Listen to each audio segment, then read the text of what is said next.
Hello friends, welcome to it market. कैसे हो सभी लोग। बात लेते हैं निफ्टी की मंडे सेशन की और आने वाला इन्वेस्टमेंट क्या रहेगा, कैसे प्ले करना, सबको समझेंगे। शुरुआत सबसे पहले कर ली जाए इस हफ्ते की सिचुएशन से। तो इस हफ्ते मैंने ये बात एनालिसिस वीडियो में ही बता रखी थी कि निफ्टी में 24,300 और 280 रुपए का जोन एक क्रुशियल सपोर्ट जोन है। अगर ये टूट जाता है तो निफ्टी 24,200, 180 और उसके बाद 24,000 के लेवल तक ले जा सकती है। यहाँ पे मैंने रेफरेंस के लिए गैप भी बताया था, जो कि एक बुलिश गैप था, जो कि हमने 29 जुलाई को देखा था, है ना। वो सेटल आउट हो सकता है और देखा तो इस हफ्ते में ऐसा हुआ भी, ब्रेकडाउन आया और निफ्टी 24,000, 24,000 के लेवल तक ऑलमोस्ट जाता हुआ दिखा और वहीं से हमने एक अच्छी रिकवरी भी देखी, जो कि निफ्टी को 24,200 रुपए के ऊपर ले गई और उसी के ऊपर क्लोजिंग भी हमें देखने को मिली।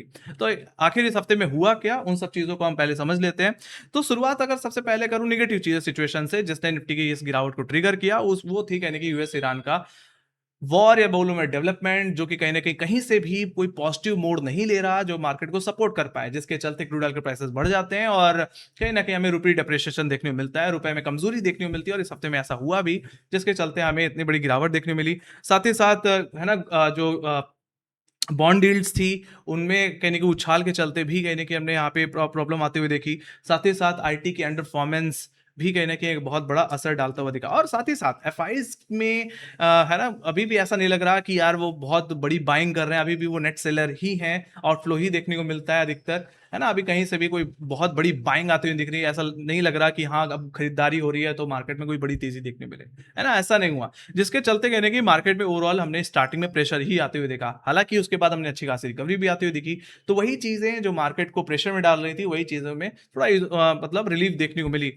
शुरुआत सबसे पहले है ना यूएस के बॉन्ड यील्ड से ही कर लेते हैं, जिसमें बहुत बड़ी उछाल देखने को मिल रही थी, उनमें कूल डाउन देखने को मिला, जिसके चलते मार्केट में एक अच्छी रिलीफ आती हुई दिखी है। साथ ही साथ आईटी जो अंडर परफॉर्म कर रहे थे, उनमें रिबाउंड देखने को मिला, उसने भी सपोर्ट किया। साथ ही साथ Q1 नंबर्स ठीक ठाक ही रहे, जिसने सेक्टोरल बेसिस पे सपोर्ट दिया।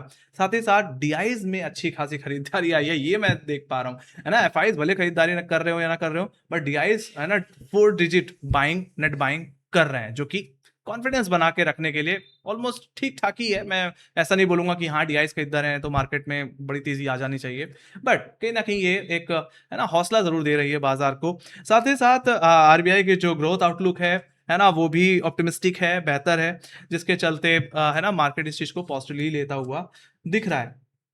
तो ये कुछ चीजें थी जिसके चलते मार्केट में उतार चढ़ाव देखने को मिले, आखिरकार निफ्टी में थोड़ी रिकवरी आती हुई दिखी। अब बात कर लेते हैं गाइस टेक्निकल लेवल्स की, मंडे के सेशन के सेटअप की, है ना। तो यहाँ पे अब आने वाले हफ्ते में क्या हो सकता है, तो देखा जाए तो निफ्टी कहने की हफ्ते के आखिर तक आते हैं तो थोड़ा रेंज बाउंड और साइडवेज बिहेव करता हुआ दिख रहा है ना। और मेरा मानना है आने वाले हफ्ते में अगर कोई इवेंट्स अगर स्टार्ट होने हैं तो एक्सपायरी के बाद वेडनेसडे से स्टार्ट होने हैं। तो मेरा मानना है मंडे और ट्यूसडे तक कहने के निफ्टी साइडवेज और रेंज बाउंड बिहेव कर सकता है और वेडनेसडे से तेजी देखने मिल सकती है। ऐसा क्यों, उस चीज पे मैं अभी इवेंट्स के सेक्शन में आऊंगा। पहले इससे पहले लेवल्स की पे ही बात कर लेते हैं। तो निफ्टी मूविंग एवरेजेस के पॉइंट ऑफ व्यू देखा जाए तो निफ्टी अपने 20 और 50 डे एक्सपोनेंशियल मूविंग एवरेज की रेंज में फंसा हुआ है, जो कि टेक्निकली रेंज बाउंड बिहेवियर को इंडिकेट करता है। अपर लेवल्स को डिस्कस कर लिया जाए तो निफ्टी में 24,280, 24,300 इमीडिएट कॉलर एक तरह से हर्डल है और कॉलेटर का जोन है। और मूविंग एवरेज के तौर पे तो मैंने बता दिया, यहाँ पे 10 और 20 डे में आता है, तो बहुत ही क्रुशियल हो जाएगा अगर कोई यहाँ पे लॉन्ग पोजीशन बनाने की सोच रहा है। मेरा मानना है अगर निफ्टी इस ट्रेंड लाइन का ब्रेकआउट या मूविंग एवरेज का ब्रेकआउट या फ्राइडे के हाई के ऊपर ओवरऑल 24,300 रुपए के ऊपर अगर सस्टेन कर जाए गैप अप के थ्रू भी, तो मेरा मानना है निफ्टी में जो रिकवरी बनेगी वो निफ्टी को 24,360 और 24,400 रुपए के लेवल तक इंटरडे बेसिस में ले जा सकती है। मेरा मानना है 24,360, 24,400 इसके लिए वीकली रेजिस्टेंस जोन की तरह काम करेगा। तो अगर आप वहां पे अगर निफ्टी को अगर आप देख रहे हैं तो वहां पे अपने प्रॉफिट्स को एक बार के लिए जरूर बुक करें। बाकी मेरा मानना है निफ्टी में बुलिशनेस तभी आएगी जब निफ्टी 24,400 के ऊपर डेली बेसिस में क्लोजिंग देना स्टार्ट करेगा। ऐसा हो जाता है तो निफ्टी के लिए प्राइमरी टारगेट फिर बन जाएगा 24,500 और उसके बाद 24,650 और 780, है ना। तो वहां तक की एक मेजर स्विंग, हमें एक तरफा स्विंग देखने को मिल सकती है। देखा जाए तो टेक्निकली निफ्टी है ना इतनी बड़ी स्विंग के बाद है ना एक रिट्रेसमेंट एक्सपेक्ट कर रहा था और वो चीज हमें देखने को मिली। हालांकि गिरावट तब ज्यादा बढ़ गई जब निफ्टी ने 24,300 का ब्रेकडाउन दिया, बट लोअर लेवल सब थोड़ा सुधार है। So let's see. तो यहाँ पे निफ्टी में 24,300 रुपए के ऊपर ही इंटरडे बेसिस पे लॉन्ग करें, बाकी 24,400 रुपए के ऊपर डेली क्लोजिंग आने पे हम एक मेजर रिकवरी की एक्सपेक्टेशन रख सकते हैं। तो वहीं पे लोअर लेवल्स की अगर बात की जाए तो लोअर लेवल्स पे 24,200, 180 का जोन कहने के निफ्टी के लिए मंडे सेशन में immediate by zone, support zone की तरह काम करेगा। इंटरडे सपोर्ट है ये, यहाँ पे 50 और 100 डे एक्सपोनेंशियल एवरेज मीनिंगफुली देखने को मिलते हैं, और 24,200 पे काफी अच्छी पुट राइटिंग भी एक्टिव है, तो ये बाई जोन की तरह ही काम करेगा अगर आप बहुत एग्जीक्यूटिव ट्रेडर हैं। बट अगर आपको यहाँ पे इंटरडे सेल ऑफ प्ले करना है तो निफ्टी पे 24,180 के जोन पे नजर जरूर रखें। अगर ये गया तो रेफरेंस के बेसिस पे हमारे पास एक अच्छा गैप होगा प्ले करने के लिए, तो इमीडिएट टारगेट होगा 24,100 और उसके बाद 24,080।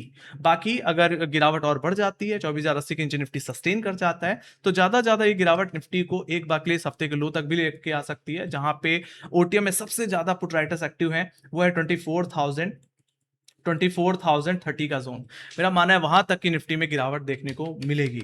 ऑलराइट, तो ये बात हो गई अपसाइड और डाउनसाइड के लेवल्स की। बाकी सिंपल सी बात है गाइस, अगर निफ्टी 24 का लेवल तोड़ देता है तो बेरिशनेस कहीं ना कहीं परसिस्ट करेगी, है ना। बाकी मैंने रेफरेंस के लिए एक फॉलिंग चैनल का भी यूज कर रखा है, जिसपे कहने की निफ्टी रिस्पेक्टिवली ट्रेड कर रहा है। बाकी ट्रेंड लाइन का ब्रेक डाउन, सॉरी इस चैनल के का ब्रेकआउट एक मीनिंगफुल अपसाइड पैदा कर सकता है, तो वहीं पे इस चैनल का आप, है ना, रिजेक्शन भी प्ले करके चल सकते हैं, है ना। जिस तरह से आप यूज करना चाहें उस तरह यूज कर सकते हैं। ओवरऑल मेरा मानना है यहाँ पे जो बायस है वो थोड़ा रेंज बाउंड बिहेवियर को इंडिकेट कर रहा है, और मैंने जैसे पहले ही बताया कि मंडे और ट्यूसडे में कोई बड़ा इवेंट है नहीं, और ट्यूसडे को एक्सपायरी है, तो मेरा मानना है ऑप्शन सेलर एक रेंज में ही निफ्टी को रखने की कोशिश करेगा। और वो ऑप्शन डेटा के हिसाब से देखो तो जो रेंज मैं देख रहा हूं वो ओवरऑल 24,500 से 24,000 की ही है ना, जो कि मेरा मानना है मंडे ट्यूसडे तक आते आते सिमट करके 24,400 रुपए से लेकर के 24,200 रुपए की रह सकती है ना। बाकी तो मैंने लेवल्स बता दिए हैं, उस हिसाब से आप काम करके चल सकते हैं। बाकी जहां तक बात रही ओपनिंग की, तो मेरा मानना है फ्लैट टू गैप ओपनिंग देखने मिल सकती है। देखा जाए तो यूएस में कहीं ना कहीं लोअर लेवल से थोड़ी रिकवरी देखने मिली, नैस्डैक कहीं ना कहीं आधा परसेंट ऊपर बंद हुआ, डाउ जोन्स में भी कहीं ना कहीं ऑलमोस्ट 1% की तेजी देखने को मिली है। ऑलराइट, सो अगर इसका इन्फ्लुएंस रहा तो हो सकता है थोड़ी रिकवरी देखने को मिले या छोटा सा गैप अप देखने को मिले। बाकी देखा जाए तो क्रूड ऑयल के प्राइसेस में उछाल भी थी, तो ये भी एक बहुत बड़ा कंसर्न है। सो लेट्स सी, यहाँ पे flat to small gap up opening की expectation, I am not expecting any major gap up guys, है ना। फिर भी आपको 24,300 पे नजर रखनी पड़ेगी अगर आपको कोई खरीदारी प्ले करनी है तो, अदरवाइज सीधे 24,180 के टूटने पे ही बिकवाली करें। तो मैं यहाँ पे ट्यूसडे तक कहीं ना कहीं लेवल बेस्ड ट्रेडिंग करने का व्यू देना चाहूंगा। बाकी अब बात कर लेते हैं थोड़ी इवेंट्स की जो इन्फ्लुएंस करेंगे हमारे मार्केट को। तो फिलहाल मेजर इवेंट जो स्टार्ट होंगे वो होंगे ट्यूसडे से, मतलब वेडनेसडे से 26 अगस्त से। देखा जाए तो एनवीडिया के अर्निंग्स आनी है, तो मेरा मानना है इसका सीधा असर आईटी सेक्टर पर पड़ेगा, वो कहीं ना कहीं हमारे मार्केट को थोड़ा इन्फ्लुएंस करेंगे। बाकी उसके बाद 27 से 29 अगस्त कहीं ना कहीं जैक्सन होल समिट है, तो इस पे भी कहीं ना कहीं ग्लोबल मार्केट की नजर रहने वाली है ना। इकोनॉमी, यूएस की इकोनॉमी को लेकर के, है ना, फेड चेयरमैन क्या बोलना चाहते हैं, वो सब चीजें यहाँ पे हमें सुनने को मिलने वाली हैं। साथ ही साथ यूएस ईरान के डेवलपमेंट पे भी फोकस करें, मेरा मानना है इससे भी कहने की मार्केट वोलेटिलिटी रहेगी, जिसका असर सीधे क्रूड ऑयल के प्राइसेस पे पड़ता है। साथ ही साथ 28 अगस्त में अगर डोमेस्टिक बेसिस पे देखा जाए तो इंडिया के इंडस्ट्रियल प्रोडक्शन नंबर्स आने हैं, तो इस पे भी बाजार नजर रखेगा वैसे।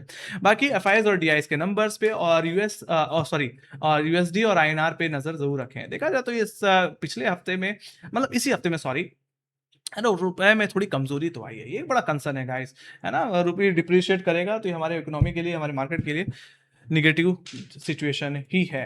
तो कुछ पॉजिटिव्स हैं, कुछ नेगेटिव्स, आने वाला हफ्ता कहीं ना कहीं इवेंट्स के बेसिस पर थोड़ा इंपॉर्टेंट है, तो इन सब चीजों पे नजर रखें। बाकी लेवल्स आपके सामने है, उस हिसाब से आप ट्रेड कर सकते हैं। बुलिश बायस हम 24,400-500 रुपए के ऊपर रखेंगे, तो बेरिश बायस ओवरऑल 24,000 के नीचे कहीं परसिस्ट करेगा। ओके, तो ये बात हो गई सारे लेवल्स की। अगर आपको मेरी एनालिसिस पसंद आई हो तो guys make sure like share subscribe जरूर दिया करिए। बाकी हमें फॉलो करके चल सकते हैं, हमारे सोशल मीडिया हैंडल्स पे, लिंक आपको डिस्क्रिप्शन बॉक्स मिल जाएगी, जहां पे मार्केट अपडेट्स हम देते रहते हैं। सो इसी के साथ thank you very much for watching. बाकी अगर आपके क्या ओपिनियन है आप कमेंट सेक्शन में लिख के बता सकते हैं, गैप हो या गैप डाउन, आप क्या एक्सपेक्ट कर रहे हैं आने वाले हफ्ते में, एक्सपेक्टेड टारगेट्स क्या इंडेक्स के, वो चीज भी आप लिख के चल सकते हैं, है ना। So thank you very much for watching, bye bye guys, see you next video, take care guys and love you, bye bye.